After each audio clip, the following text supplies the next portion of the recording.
ওম শান্তি। আজ 15/4/2025 প্রাত মুরলি। বাবা বলেছেন, মিষ্টি বাচ্চারা, বাবা তোমাদের মতো আত্মাদের সঙ্গেই বার্তালাপ করেন। তোমরা বাবার কাছ থেকে 21 জন্মের জন্য নিজের লাইফ ইনশিওর করাতে এসেছো। তোমাদের জীবন এমন ইনশিওর হয়ে যায় যে তোমরা অমর হয়ে যাও। আজকের মুরলির প্রশ্ন, দুনিয়ার মানুষও লাইফ ইনশিওর করায় আর তোমরা বাচ্চারাও করাও, এ দুয়ের মধ্যে তফাৎ কোথায়? উত্তর, মানুষ নিজের লাইফ ইনশিওর করায় যাতে সে মারা গেলে তার পরিবারের মানুষ টাকা পয়সা পায়, আর তোমরা বাচ্চারা এমন ইনশিওর করাও যাতে 21 জন্ম আমাদের মৃত্যুই হবে না, অমর হয়ে যায়। সত্যযুগে কোনো ইনশিওর কোম্পানি থাকে না। এখনই তোমরা নিজেদের লাইফ ইনশিওর করছো, যার ফলে আর কখনো মৃত্যুই হবে না। তাই খুশিতে থাকা উচিত। আজকের মুরলির গীত, কে এলো আজি প্রভাতে। ওম শান্তি। আত্মিক পিতা বসে আত্মিক বাচ্চাদের সাথে আত্মিক বার্তালাপ করছেন। তোমরা বাচ্চারা জানো যে বাবা এখন কেবল 21 জন্মই নয়, আমাদের 40 থেকে 50 জন্ম ইনশিওর করে দিচ্ছেন। ওরা লাইফ ইনশিওর করায় যাতে সে মারা গেলে তার পরিবার টাকা পয়সা পায়, আর তোমরা এমন ইনশিওর করাও যাতে 21 জন্ম আর মৃত্যুই হবে না। বাবা অমর বানিয়ে দেন। তোমরা তো অমর ছিলে, মূল বতনকেও তো অমর লোক বলা হবে। ওখানে তো জীবন মৃত্যুর কোনো প্রশ্নই নেই, ওটা হলো আত্মাদের নিবাসস্থান।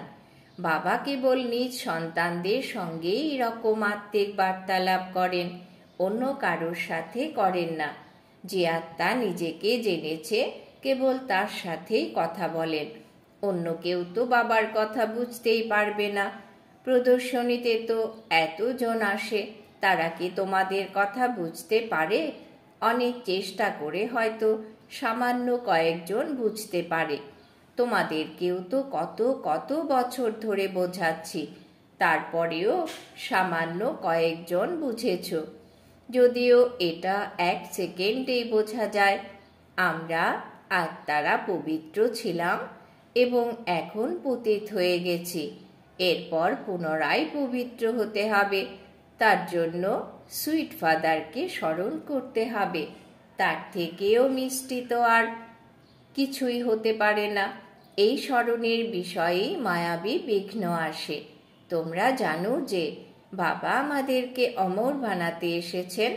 পুরুষার্থ করে অমর হয়ে অমরপুরীর মালিক হতে হবে। অমর তো ওখানে সকলেই হবে। সত্যযুগকে অমর লোকও বলা হয়। এটা হলো মৃত্যুলোক। ওগুলো হলো অমর কথা। এমন নয় যে শঙ্কর কেবল পার্বতীকেই অমর কথা শুনিয়েছিল। ওগুলো সব ভক্তি মার্গের কথা। তোমরা বাচ্চারা কেবল আমার কথাই শোনো আর আমাকেই স্মরণ করো। কেবল আমি জ্ঞান দিতে পারি। ড্রামার প্ল্যান অনুসারে সমগ্র দুনিয়া এখন তমপ্রধান হয়ে গেছে। অমরপুরীতে রাজত্ব করা, তাকেই অমর পদ বলা যাবে। ওখানে কোনো ইনশিওর কোম্পানি থাকে না। এখন তোমাদের লাইফ ইনশিওর করা হচ্ছে। তোমরা কখনোই মরবে না, এটা বুদ্ধিতে রেখে খুশিতে থাকতে হবে। আমরা যেহেতু অমরপুরীর মালিক হচ্ছি, সুতরাং অমরপুরীকে স্মরণ করতে হবে। তবে যেতে হবে মূল বতন হয়ে। এইরকমভাবেই মনে মনে স্মরণ করা হয়। মূল বতন হলো মনমনা ভব, অমরপুরী হলো মধ্যাজি ভব। প্রত্যেকটা বিষয়েই দুটো জিনিস আছে। কত রকমভাবে তোমাদেরকে অর্থ বোঝানো হয়, তবে গিয়ে বুদ্ধিতে ধারণ হয়। সব থেকে কঠিন হলো নিজেকে নিশ্চিতভাবে আত্মা অনুভব করা। আমি আত্মা, এই শরীরে জন্ম নিয়েছি। 84 জন্ম ধরে কত নাম রূপ দেশ কাল পরিবর্তন করেছি। সত্যযুগে এতগুলো জন্ম নিয়েছি, ত্রেতাতে এতগুলো, এই কথাগুলো কিছু বাচ্চা ভুলে যায়। আসল ব্যাপার হলো নিজেকে আত্মা অনুভব করে সুইট বাবাকে স্মরণ করা। উঠতে বসতে এগুলো স্মরণে থাকলেই খুশি থাকবে। অর্ধেক কল্প ধরে আমরা যাকে ডেকে এসেছি, এসো তুমি এসে আমাদেরকে পবিত্র করো, সেই বাবা পুনরায় এসেছেন। মূল বতনে তো পবিত্র অবস্থাতেই থাকবে। সত্যযুগ হলো অমরপুরী।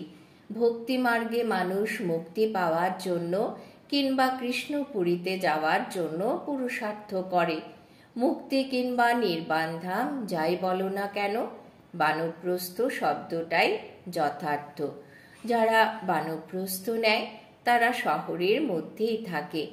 সন্ন্যাসীরা ঘর বাড়ি ত্যাগ করে জঙ্গলে চলে যায়, কিন্তু বর্তমান সময়ে যারা বানপ্রস্থ অবস্থায় রয়েছে তাদের মধ্যে একটুও শক্তি নেই। সন্ন্যাসীরা ব্রহ্মকেই ভগবান বলে দেয়, ব্রহ্মলোক বলে না। তোমরা বাচ্চারা এখন জেনেছ যে কারোর পুনর্জন্ম বন্ধ হয় না, সকলেই নিজের ভূমিকা পালন করে। আসা যাওয়ার এই চক্র থেকে কখনোই মুক্তি পাওয়া যাবে না। এখন তো কোটি কোটি মানুষ রয়েছে, আরও আসতে থাকবে। ওরাও পুনর্জন্ম নেবে। তারপর এক সময় ফার্স্ট ফ্লোর খালি হয়ে যাবে। মূল বতন হলো ফার্স্ট ফ্লোর, সূক্ষ্ম বতন হলো সেকেন্ড ফ্লোর। এটাকে তোমরা থার্ড ফ্লোর কিংবা গ্রাউন্ড ফ্লোর বলতে পারো। এছাড়া আর অন্য কোথাও কোনো ফ্লোর নেই।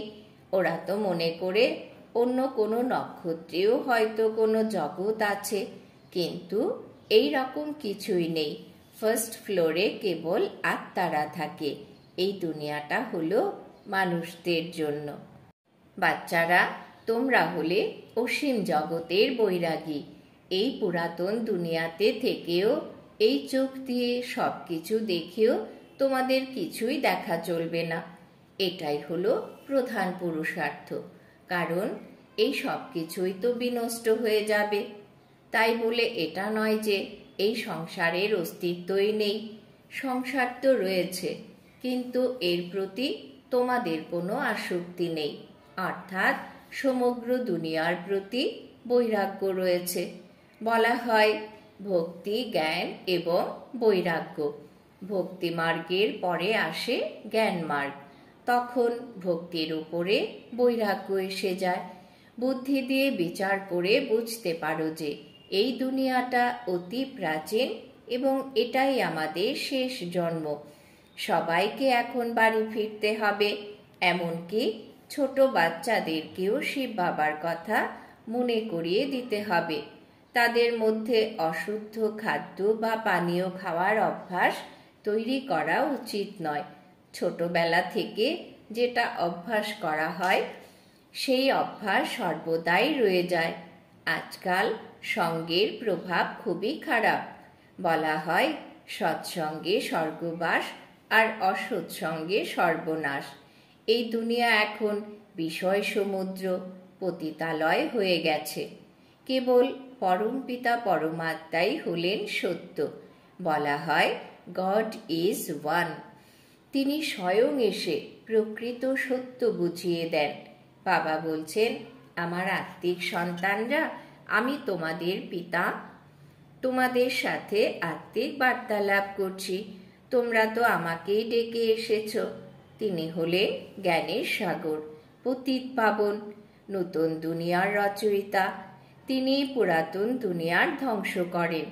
ত্রিমূর্তি তো অতি প্রসিদ্ধ। শিব বাবা হলেন সর্বশ্রেষ্ঠ।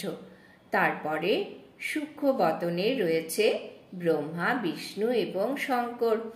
পতিত হওয়ার কারণে মানুষ ওদেরকেও দর্শন করে, তবে এই দৈহিক যোগ দিয়ে ওদেরকে দেখা যাবে না। অগাধ ভক্তি করলে তবেই দর্শন হয়। যদি কেউ হনুমানের ভক্ত হয় তবে সে হনুমানের দর্শন পাবে। শিবের ভক্তদেরকে তো মিথ্যে বলা হয়েছে। বলা হয়েছে পরমাত্মা হলেন অখণ্ড জ্যোতি। বাবা বলছেন, আমি তো অতি সূক্ষ্ম বিন্দু। ওরা বলে অর্জুনকে ভগবান অখণ্ড জ্যোতি স্বরূপ দেখিয়েছিলেন। তখন অর্জুন বলেছিল, বন্ধ করো, আমি আর সহ্য করতে পারছি না। গীতাতে অর্জুনের এই রকম দর্শনের কথাই লেখা আছে। মানুষ মানুষ ভাবে অখণ্ড জ্যোতির দর্শন হয়েছিল।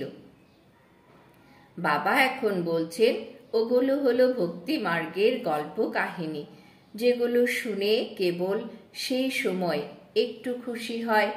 আমি তো কখনোই বলিনি যে আমি অখণ্ড জ্যোতি স্বরূপ। তোমরা আত্মারা যেমন সূক্ষ্ম বিন্দু, আমিও সেই রকম। তোমরা যেমন ড্রামার বন্ধনে আবদ্ধ, আমিও সেই রকম ড্রামার বন্ধনে বাঁধা আছি। প্রত্যেক আত্মার নিজস্ব একটা ভূমিকা রয়েছে। সবাইকেই পুনর্জন্ম নিতে হবে, ক্রমানুসারে সবাইকেই আসতে হবে। যারা প্রথমে এসেছিল তারা ক্রমশ পতিত হয়ে যায়।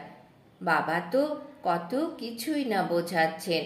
এটাও তিনি বুঝিয়েছেন যে এইভাবেই সৃষ্টিচক্র আবর্তিত হয়। যেভাবে দিনের পর রাত্রি আসে, সেভাবেই সত্যযুগের পর ত্রেতাযুগ এবং শেষে সঙ্গম যুগ আসে। এই সঙ্গম যুগেই বাবা পরিবর্তনের কার্য করেন। যারা শতপ্রধান ছিল তারাই এখন তমপ্রধান হয়ে গেছে, ওরাই আবার শতপ্রধান হবে। মানুষ আহ্বান করে, হে পতিত পাবন, তুমি এসো। তাই বাবা এখন বলছেন, মন মনা ভব। আমি একটা আত্মা এবং আমাকে এখন বাবাকে স্মরণ করতে হবে। এইভাবে খুব কম জনই বুঝতে পারে। আমাদের আত্মিক পিতা কতই না মিষ্টি। মিষ্টি স্বভাব তো আত্মার মধ্যেই থাকে। শরীরটা তো নষ্ট হয়ে যায়, তখন সে আত্মাকে আহ্বান করে। আত্মার সঙ্গেই ভালোবাসা থাকে। সংস্কার তো আত্মার মধ্যেই থাকে। আত্মাই পড়ছে, শুনছে। শরীরটা তো নষ্ট হয়ে যায়। আমি একটা আত্মা, অমর। তাহলে তুমি আমার জন্য কাঁদো কেন? এটা তো দেহ অভিমান, তাই না? তোমাদের এই শরীরের সঙ্গে ভালোবাসা রয়েছে, কিন্তু ভালোবাসা তো আত্মার সঙ্গেই থাকা উচিত। অবিনাশী জিনিসের সাথেই ভালোবাসা থাকা উচিত। বিনাশী জিনিসের সঙ্গে ভালোবাসা থাকার কারণে চারিদিকে এত লড়াই ঝগড়া। সত্যযুগে দেহি অভিমানী হওয়ার জন্য খুশি হয়ে একটা শরীর ত্যাগ করে অন্য শরীর ধারণ করে। কান্নাকাটির কোনো ব্যাপারই নেই। বাচ্চারা, তোমাদেরকেও আত্ম অভিমানী অবস্থা তৈরি করার জন্য অনেক প্র্যাকটিস করতে হবে। আমি হলাম আত্মা। আমার আত্মা ভাইকে বাবার বার্তা শোনাচ্ছি। আমার ভাইয়ের অঙ্গ প্রত্যঙ্গের দ্বারা শুনছে। এরকম অবস্থা তৈরি করতে হবে। বাবাকে স্মরণ করতে থাকলে বিকর্ম বিনষ্ট হতে থাকবে। এইভাবে নিজেকে আত্মা অনুভব করলে এবং সামনের ব্যক্তিকেও আত্মারূপে দেখতে থাকলে পাক্কা অভ্যাস হয়ে যাবে। এটাই হলো গুপ্ত পরিশ্রম। অন্তর্মুখী হয়ে সেই অভ্যাসটাকে পাকা করতে হবে। যখনই সময় পাবে এইরকম অভ্যাস করো। 8 ঘন্টা না হয় কাজকর্ম করো, তারপর ঘুমাও, কিন্তু অবশিষ্ট সময়ে এটা অভ্যাস করো। 8 ঘন্টা যদি করতে পারো তবেই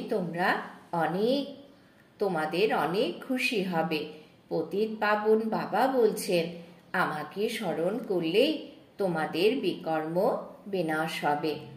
এখন সঙ্গম যুগেই তোমরা জ্ঞান অর্জন করো। যত মহিমা সব এই সঙ্গম যুগে। এই সময়েই বাবা বসে থেকে তোমাদেরকে জ্ঞান বোঝান। এটা কোনো স্থূল বিষয় নয়। তোমরা যা কিছু লিখছো সেগুলো নষ্ট হয়ে যাবে। পয়েন্টসগুলো যদি লেখা থাকে তবে মনে থাকবে, এই জন্যই লেখা হয়। যাদের বুদ্ধি খুব তীক্ষ্ণ তাদের মনে থাকে। ক্রম অনুসারে তো অবশ্যই রয়েছে। মুখ্য বিষয় হলো বাবা এবং সৃষ্টি চক্রকে স্মরণ করতে হবে। কোনো বিকর্ম যেন না হয়। ঘর গৃহস্থেও থাকতে হবে, তবে পবিত্র অবশ্যই হতে হবে।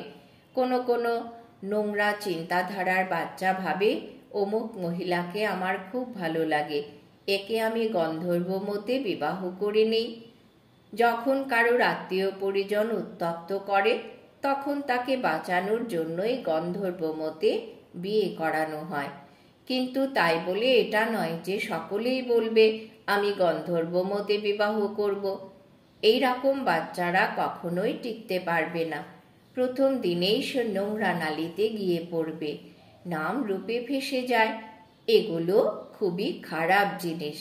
গন্ধর্ব মতে বিবাহ করা মুখের কথা নয়, পরস্পরকে ভালো লেগে গেলে বলে দেয় গন্ধর্ব মতে বিয়ে করব। এক্ষেত্রে পরিবার পরিজনকেও সতর্ক বুঝতে হবে যে এই বাচ্চা কোনো কাজের নয়, যাকে মনে ধরেছে তার থেকে সরিয়ে নিতে হবে, নয়তো এক কথাই বলতে থাকবে। এই সভাতে খুব সতর্ক থাকতে হয়।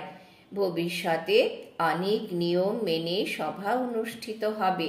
যাদের এই রকম মনোবৃত্তি থাকবে তাদেরকে আসতে দেওয়া হবে না। যেসব বাচ্চারা আত্মিক সেবায় নিযুক্ত থাকে, যারা যুগযুক্ত হয়ে সার্ভিস করে, তারাই সত্যযুগের রাজধানী স্থাপন করার কার্যে সহযোগী হয়। সার্ভিসেবল বাচ্চাদের প্রতি বাবার ডাইরেকশন, আরাম হলো হারাম। যারা অনেক সার্ভিস করে তারা অবশ্যই রাজা রানী হবে। যারা পরিশ্রম করে, অনেককে নিজের মতো বানায়, তাদের মধ্যে শক্তিও থাকে।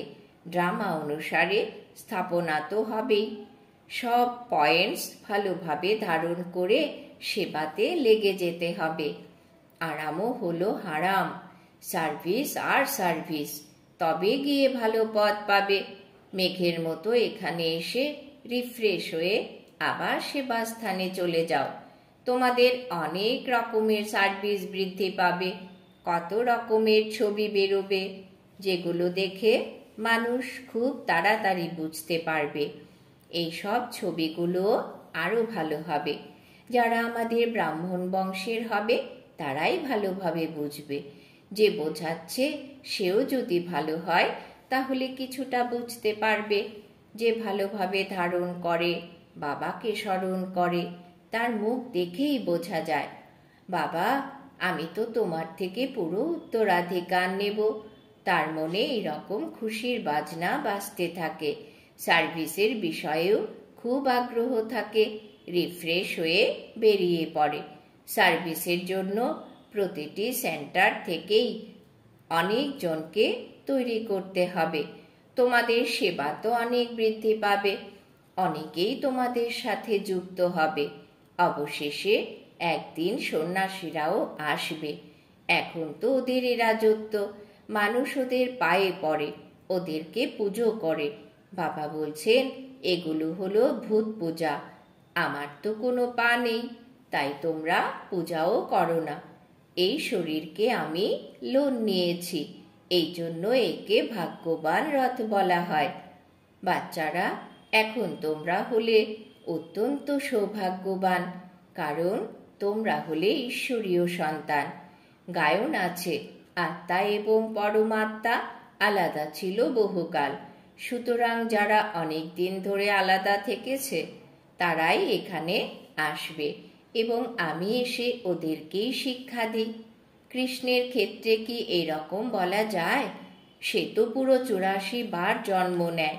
এটাই হলো এনার অন্তিম জন্ম, তাই এনাকেই শ্যামসুন্দর বলা হয়। শিবের সম্পর্কে তো কেউ কিছুই জানে না যে তিনি আসলে কে। বাবা এসেই এই সব কথা বোঝাচ্ছেন।